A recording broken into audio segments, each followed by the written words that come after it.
Well, it looks like the Senate has come to an agreement on the spending package. Some people call it a stimulus package, but actually it's not a stimulus package. It's just a pure spending package. But because three of the Republicans have agreed to vote with the Democrats, it looks like they will be able to get something passed. And, of course, we're supposed to be very happy about it because it had been proposed to be about $900 billion, and this will be $800 billion. But this is not unusual in Washington. Propose a higher number and then pretend you're acting fiscally conservative by cutting back a little bit. The one thing that we don't know is whether some of those cuts were elimination of tax breaks. In Washington, if you cut taxes, they record this as a cost to government. And unfortunately, a lot of conservatives have fallen into using this language. So the two should be separate. We should always be for tax cuts, but we should also be always for spending cuts as well.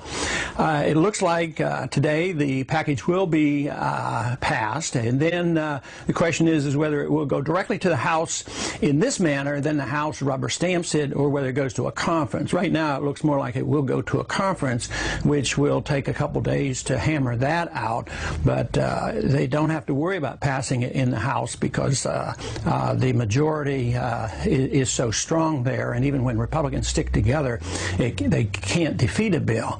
You know, it's encouraging to see the Republicans standing up against the big spending Democrats. All the Republicans voted against the package in the House. It's unfortunate that the three Republicans caved in and went with the Democrats.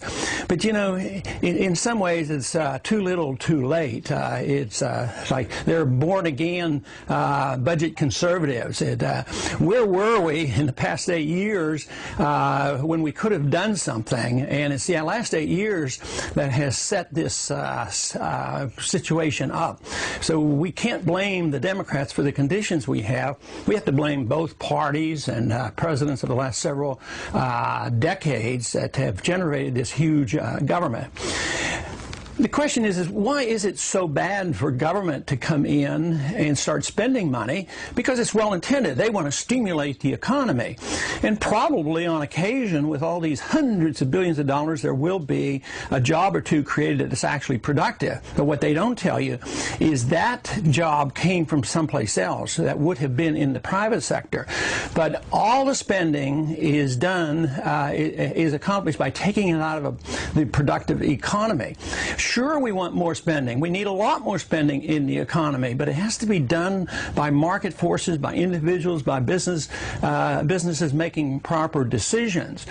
A lot of times people concentrate on the problems of the Fed, which I do all the time, and that is the Fed's responsibility for creating the financial bubbles.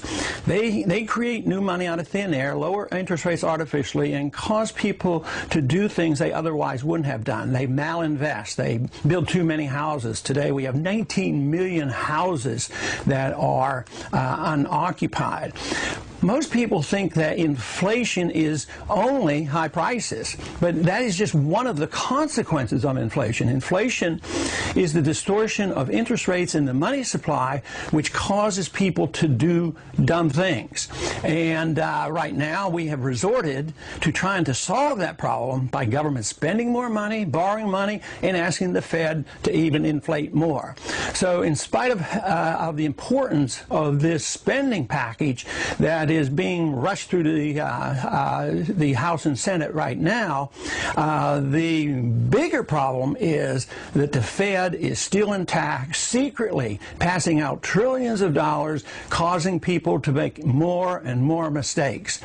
So we're in a crisis period, and we should make the decision of what to do based on all the mistakes. But unfortunately, those individuals in Congress and those individuals running the executive branch as well as the Federal Reserve are locked in on mistakes and locked in on Keynesian economics and Federal Reserve inflationism.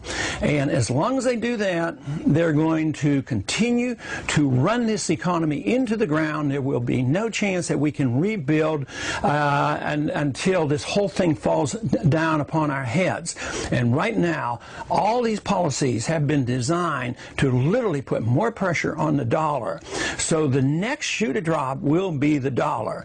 There is now the bubble in buying too many dollars by buying treasury bills, especially the short-term treasury bills. Last week, interest rates are creeping up. I think there's a sign that foreigners and China will not be able to or are not willing to buy our debt. So we're in the throes of some major changes. So it's critical that this country wakes up and starts to realize that free markets work, property rights work, capitalism works. It's not the fault of capitalism and sound money that brought us to our knees. It's the fault of too much government intervention, too much socialism, too much paper money, and too much dependency on the government taking care of us from cradle to grave. That whole philosophy has to change if we ever expect to get back on our feet again. Hopefully, though, we will wake up as I travel across the country, and I was just recently at Rice University. It was very encouraging to meet so many young people who are seriously looking at this matter, but they are also very concerned because some of them were seniors in college and quite concerned about where their jobs will be coming from. So it is up to us who believe and understand these views to do our very best to move this country in the right direction.